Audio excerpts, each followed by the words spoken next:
This is Calli's story, Chapter 12. Student Body Sonata. Here we go. Are you ready? Chapter 12. Death does not play fair. Nell extended her arms and ripped away the fabric that covered the seam. Mud. They stood in, crinkled like paper, and fell onto the floor of the building where they arrived. Raven feathers and tattered cloth flew out through open windows. They weren't at the mud flats anymore, but back in one of the piano schools for the deaf. Wait, I need to know if you see an arc.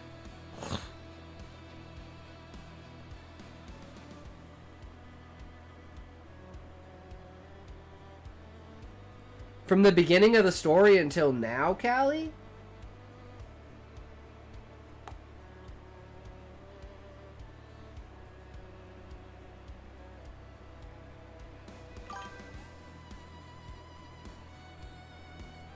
Or just this chapter? Do you mean this chapter specifically? Like, inside of this chapter? Okay. Okay. She had her daughter, Despina, recruit members of Bellowjaw. Plan. Okay, and do you mean like a character arc? Do you mean a plot arc? Like, because the last thing I remember, because it's been stagnant of reading, the last thing I remember was Despina being in the real world. And then being thrust back into Ulnaron.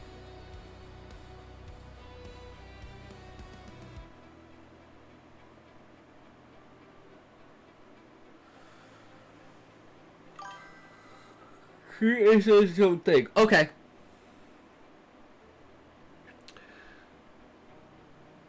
A plan to sacrifice as many students as she could to revive her sister, Isabel. Nell realized her use of resonance would only worsen the plague of Howling Red, but no one has to know it's her fault. After all, Isabel will fix it. For the period she was augmented by Angela's red wax flesh. She was able to have Despina believe her mother was a saint. Erased the memories of her refusing to feed Despina. Erased the memories of her assigning Despina school-wide chores. This was a minor change compared to what her daughter could do with reality. Nell understood how much her daughter grew over the last few years of suffering. She understood nothing more. Not her desire for parental love, nor her growing connection with her aggregate nature. Fire lines continued to grow more entwined with Despina's hair, muscle, and sinew. The hair growing out from her scalp had a tint of flaming red. She grew more powerful by the second. Embers that fell died as soon as they landed on the emerald floors. But because her fire wasn't strong enough yet, Despina couldn't resist Nell's manipulation. Something in Nell's own cold heart relished that. Nell loved seeing others submit to her. One thing she can't stand, however, is seeing herself in others. Despina, strange to the living, charming to the dead, isn't just Nell's blood. Despina is becoming her mirror. Yes, my daughter, I made a wish, and it came true. The star we call Elias dove from the sky, but not without leaving beautiful spots on your face. You fell as you did. Elias poked your cheeks with starfire and made you all the sweeter for it. Sweeter than paper mallows? Asked Despina. Of course, but who would call me beautiful? Despina forgot her fear of her own face, but only because she had no memory of her fear. She only remembered her mother, how beautiful she was, how kind, how well-meaning. The snow figure with the smile that faded in the sun. Well, your mother for one. And who is your mother? Mother Nell. Good. And who are these children you brought with you? These are the Bellowjaws of lore. Ku, Fion, Bran, and Lu. Or is that Lug? Lug? Lu? I don't know. Ah. They have hands like marble and eyes like buttons. They'll make fine students. You think so? Said the four all at once. Please, speak one at a time. All right, said Lug nonchalantly. Okay, responded Bran, straight-faced. Fine, Ku fired back, his hand on his forehead. Yes, ma'am, said Fionn, playing with her hair. These are each the children dedicated to specific passages of ancient lore. Their voices would be powerful, but are they as powerful as Gawain? The weaker the bones, the stronger the resonance. A drummer may produce a louder bang with larger bones, but remember that Nell draws her power from sacrifice. Gawain gave his childhood to music, Despina to sculpture. Sacrificial resonance gives power to those it pities. Death created the Bellowjaws in his image, in what is more pitiful than a child dying before he gets to play, or being turned into a piano for a mad woman's dream. Gawain's bones kept him from ever really playing. As for why each of you are here, you are to learn to play the piano. Now laid down an elastic keyboard in a circle at the center of the room. Candles above her flickered when Ku played a key. She knows now he has potential. How are you supposed to teach us with those useless hands? Asked Ku. Oh shit, he did not. Hush, child. My hands are useless so long as I'm useful so long as I am helping someone, be it with their wounds or with their lessons. Each of you is to sit and practice your arpeggios. If I may, arpeggios are more advanced than necessary, argued Fionn. Nell already lost her patience. Her red wax grew pink and fell to the floor in droplets. Look, 3 of you are at the level you need to be, 1 of you is behind. I don't have to be here, said Ku. What's with the look? My child. You aren't my mother, Ku stomped the floor. How many schools are left? 5? And you're lucky enough that this institution is close by. Remember that you are just as susceptible to the Howling Red as these 3. You could be writhing on the floor, faces scattered across your body, ripping your flesh as they scream, manipulating as you tear your flesh with your nails, multiplying as you tear your flesh with your nails. Will you wish you were dead? Howling Red does not let anyone go so easily. Would you like to know what happens when your limbs give out? The last patch of skin on your body turns crimson with mounds of screechers, and you're laying there begging for death. I die? No. Howling Red keeps you alive to feel it all. It's terrible, yes, but I can save you. Fine, teach me. Now that we have that settled, what are arpeggios? Ku, though he never played an instrument, was more the type for the bout with frayeds and murders, raised his hand. He would let ghosts possess him and antagonize crows. The other children sang songs about his adventures, and he loved it. Yes? They're chords that are played 1 note at a time. Practice you're having us do will improve dexterity and hand independence, said Ku. How do you know anything at all about this practice, Ku?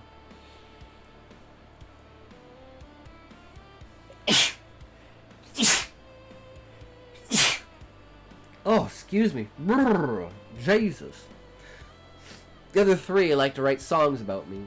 I wanted to know more. You at least have interest. Let's see how that translates. Go on. Well, I know one song. It's about a bumblebee that drifts through all the planes of existence, said Ko. He was worse than Gawain when he first started, but Nell wouldn't tell him that. He's grown on the woman, reminded her of the boy. Wrong, wrong, wrong. You've no grace, no talent, shouted Bran. A devout fan of poetry wouldn't allow this ruining of music. Flight of the Bumblebee is played like this. Fast, but careful. Fingers landing on the keys, not pounding with the gentle weight of a monarch before her first sip of morning nectar. Bran played exactly as he described. Elias. With every play of this song, a creature appeared from the ground to greet the melody. Most of the time, it was fairies. This time, a bumblebee flew towards me and landed on the compass Gawain gave me before all this. I looked down. Saw freckles on my reflection over the compass. My eyes widened. My jaw dropped. My head shook, and I realized myself as I looked up. Presence meeting me that I didn't recognize until now. I am Elias, Despina's other half. You wanted this, Mother. Despina told me you wanted this. This is how I make you love her, I said with a grimace. Venom red escaped my hands from out my veins as they extended from my fingers. Flesh in Ku's leg peeled off his bones as his teeth were screwed from his mouth and placed at the base of his scapula to form a piano. Ku demonstrated more promise as a piano than a human as he played variations, improvisations, and added flourishes to melodies on his own. Scapula. Scapula. Don't know what that is. What's a scapula? What retarded people call spatulas? That even Nell was never heard. The decayed hands of long-dead creatures sprung from the floor where Nell stood. Nell prayed that one of them was Isabel. I wanted this. Only Bellowjaw can revive Isabel. But I can't sit here and watch you become this. Despina. Nell needed a member of Bellowjaw in her orchestra. She needed someone who could revive her Isabel, but her daughter shouldn't help her achieve that dream. Her daughter is not Fear Gorda, not a monster like her mother. Despina had dreams of her own, to create the perfect sculpture, blazing, dancing, singing better than Isolde and Silwyn could ever hope to sing. And wouldn't Mother adore a sculpture of herself? The greatest gift I, Elias, could give her. Nell got in the way of the resonance, my resonance. I had hoped if she had interrupted my magic, she would only appear more beautiful to me. But my magic threw dark, molten droplets of blood onto her face and seared black marks similar to Despina's own freckles. She let out a scream with her knees falling to the floor. She touched her face. The same craters laced her cheeks that did Despina's face. She got up to say, "They say amateurs have a tendency towards self-replication. You aren't an amateur, are you, Elias?" Our eyes met. "If an amateur could bring your sister back to life, what does that say about you?" I asked. Nell cannot deny that family is the most important thing in her life. You failed as both a mother and a sister. You even failed as a tutor. What say you about having a partner in all this? You need help. You need the help, don't you? I asked. She may not love properly, but it is because she has never been loved. Her best comfort was Isabel. I'll become so powerful that everyone I sacrificed will come groveling back to me, and I'll do it alone, said Mother. Nell used the last of her red wax energy to manipulate the terrain again, but Despina wasn't having it. Despina returned Elias to the sky. Despina's mind shook itself of Nell's magic. She repressed Elias's thoughts and desires. Despina waited until the clouds ripped apart in the light of her past self. Elias, the star in the sky that still didn't fade. Elias, are you strong enough? Despina asked. Yes. Send a beam of blazing starlight my way. Put me inches away from death. Despina needed to show her mother a new version of herself. Her mother is obsessed with death, obsessed with turning humans into art. So be it. Maybe Despina will be more useful to her mother as a statue. Despina's body will revive Isabel. Howling Red won't get any worse with a pathetic sacrifice like her, will it? At your request. Despina's skin went charcoal black as negative space. The whole of her body was made searing and stiff, brittle, and cracked, save for her lips. The pace of her heart slowed to a dangerous rate, but before it stopped completely, she stared at Deal. She started a deal. Jesus. She said with a hoarse voice before the light Elias threw over her corpse faded as the fourth school that Nell owned crumbled. I enforce a wicked contract. Ostrich and Nell will find a reason to be together and will be a family. In return, Nell almost gets her hands back. Voice like molten steel fallen upon solid ice screeched at her. An urgency was drilled into her bones that forced her to follow its every command. In return, you will swear your allegiance to death. Bring me Gawain. All of Ulnaron shook. Okay. Plot arc. Goes from recruiting children to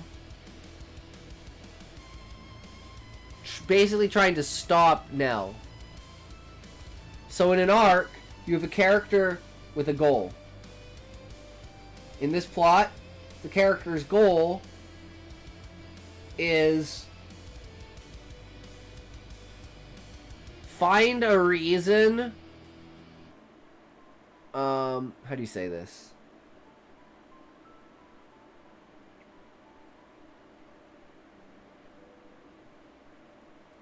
Find a reason to justify, like, Nell's existence.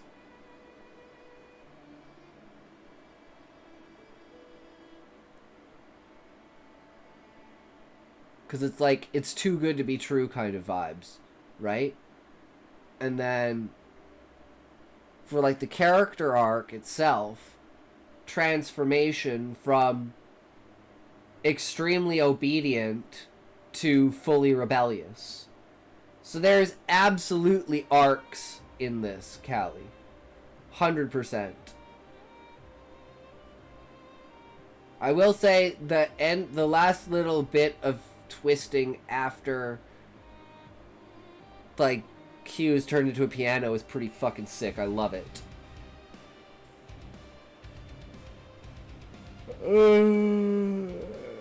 It shows us what Nell's really capable of and what she's put Despina through. Is that what you were going for, Calli?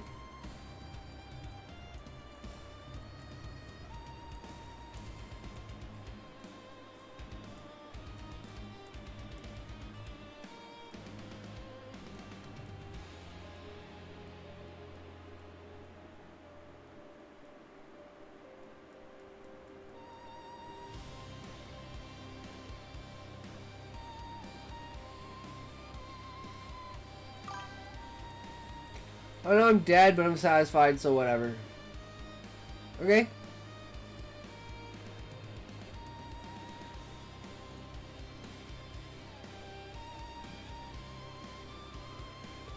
I will say I enjoyed the chapter.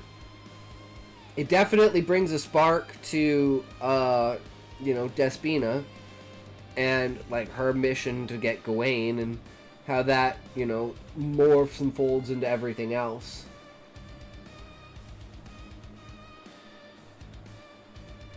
Something a little more outside the box. Especially with how Nell's trying to get her hands on Elias. Especially for reviving Isabel.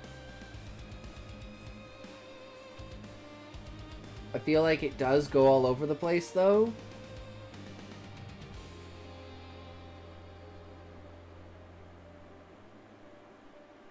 I mean, if you think about it in a standalone way, yes, Calli.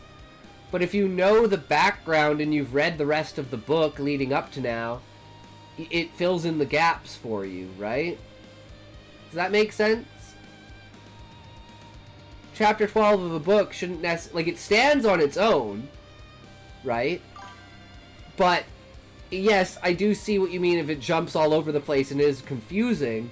But that doesn't mean it doesn't stand on its own. It builds curiosity. And the fact that it is, like, a quarter of the way into a book, and there are certain things that you should know, doesn't diminish from the fact of it, like, being a story in of itself, right?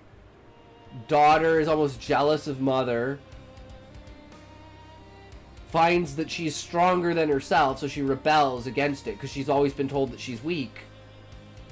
But now she's found an inner strength that she never knew she had.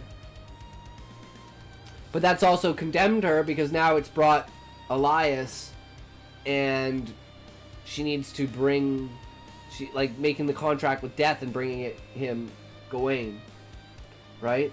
So it's like in finding an escape, she found a new cage. So like this chapter is like deep and filled with shit. You just have to know where to find it. That's what I like about it. It's revealed later that Belfry said that. Okay. But, and that Belfry's a piece of Elias, right?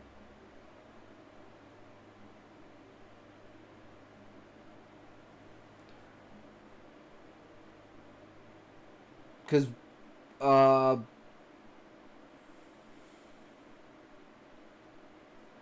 Belfry doesn't have Gawain's body yet. Elias is Despina, Faye Bell is Belfry. Oh, okay.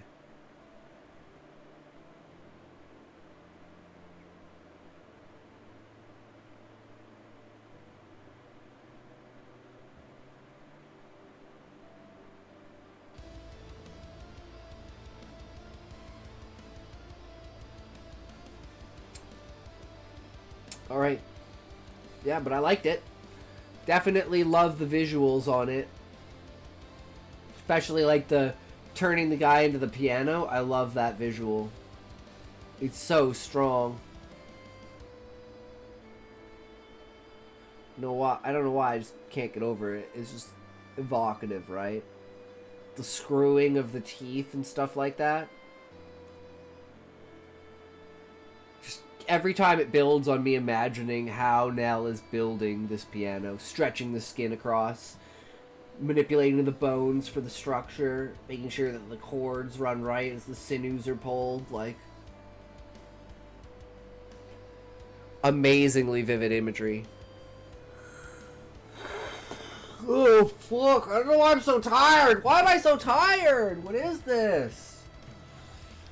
Wake the fuck up! It's because I poured so much energy today into writing this story. Again, I had like 3.5 hours of sleep. I think I went to bed at like, what, we ended the stream at like 2 yesterday? I went to bed at like 4:30. I woke up at 8 and I just started writing. Here we are! Yeah, another day, guys. Let's go. That's what it's all about. Pedal to the metal. Get your freaking keys a-clacking on your keyboard. Get your pen a-moving on the paper. Get your ideas flowing in your mind. Do what you gotta do. And now I'm living in a world of, slight blackouts, let's call it. Like quick rolling blackouts. Alright, and now we're on to Country Girl.